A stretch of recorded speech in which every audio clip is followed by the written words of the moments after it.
मैं कहना चाहता हूं कि देश को आजाद हुए 74 साल हो गए। 74 साल में लोकसभा में भी चर्चा होती है और विधानसभाओं में भी चर्चा होती रही है कि कैसे आम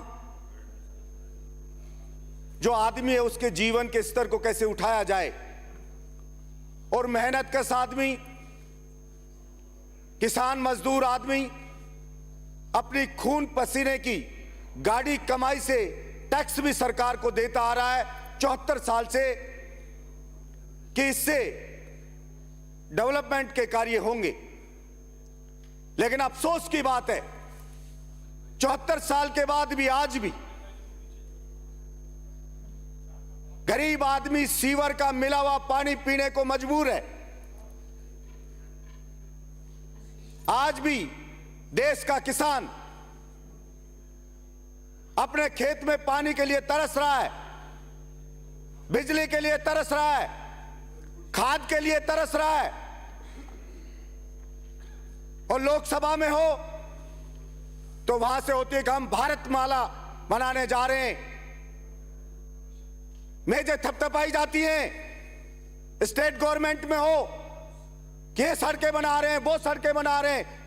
मैंने पहले भी कहा था अगर देश को उन्नति के पथ पे ले जाना है तो सबसे पहले किसान के खेत तक पानी पहुंचा दो और किसान को बिजली दे दो, हिंदुस्तान वैसे ही आबाद हो जाएगा। लेकिन पता नहीं ये विचार क्यों नहीं आ रहा कि मुंबई तक हाईवे ले जा रहे हैं, ये गुजरात तक जा रहा है। मैं तो कहता हूं सब कुछ छोड़ के एक बार औरों पे बजट सब पे रोक करके और एक बार नहर से अटल बिहारी वाजपेयी जी ने जो सपना देखा कि नदियों को जोड़ें, उन नदियों को जोड़ के और किसी भी तरह से राजस्थान के किसान के खेत तक पानी पहुंचाए सरकार, जिससे कि वो किसान आबाद हो। आज किसान खेत में पानी देना तो दूर की बात, पीने का पानी भी गांव में अध्यक्ष महोदय किसान खरीद करके पी रहा है। ऐसे गांव के गांव वीरान हो गए और उनके बच्चे सरकारी नौकरियों में। मेरे गांव के अंदर सभी गांव के किसानों के बच्चे या तो फौज में भर्ती होते थे या ज्यादा पुलिस में भर्ती होते थे। अब फौज में जाओ तो उनको कह दिया कि सिर्फ 4 साल के लिए जाना है, कोई 2.5 साल मात्र नौकरी करेंगे, उसके बाद अपने घर चले जाओ। पुलिस में जाओ तो वो एक्सरसाइज करके बहादुर बच्चा जाता है तो वहां पे उसको पेपर पकड़ा दिया जाता आईएएस के जैसा कि इसको आप सोल्व करो। वो कैसे सोल्व करे? मैं समझ नहीं पा रहा हूं कि सरकार पुलिस कांस्टेबल भर्ती करना चाहती है या सरकार आईएएस बनाना चाहती है। अरे पुलिस कांस्टेबल बहादुर होना चाहिए, बलिष्ठ होना चाहिए, जो गुंडे से लड़ सके, मवाली से लड़ सके। लेकिन सरकार कहती है कि नहीं, हमें बलिष्ठ चाहिए ही नहीं, हमें तो बिल्कुल चश्मा लगा हुआ पढ़ने वाला हो, जिसको कोई रैकारा भी कह दे तो बाथरूम आ जाए, ऐसे को भर्ती कर लेंगे हम।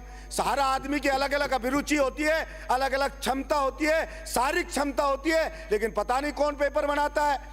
फिर अगर या तो भर्ती निकलती नहीं है, निकलती है तो उसका पेपर आउट हो जाता है। मैंने पहले भी सूर्य उदय से सूर्यास्त तक इस पेपर लीक के खिलाफ में दौड़ लगाई थी कि ये पेपर लीक रुकना चाहिए। और जब राम कृपाल मीणा इसी सदन में चर्चा हुई थी कि राम कृपाल मीणा जो प्राइवेट कॉलेज चलाता है, उसके कॉलेज में सेंटर था एग्जाम का, वो उस तिजोरी के पास कैसे उसकी ड्यूटी लगी और उसकी ड्यूटी किसने लगाई, तो बताया गया इस सदन में कि कलेक्टर ने ड्यूटी लगाई। तो वो कलेक्टर क्यों नहीं गिरफ्तार हुआ?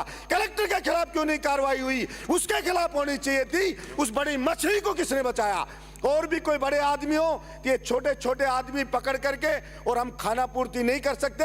विश्वास युवाओं का उठता जा रहा है हमारे ऊपर से कि विधानसभा में हमसे पूछते हैं कि आप विधायक बन के क्या किया आपने हमारे लिए, आपने कौन सा कानून बनवा दिया? कि कानून बना दिया। कानून बनाने से नहीं होगा, उसको इफेक्टिवली लागू करना पड़ेगा।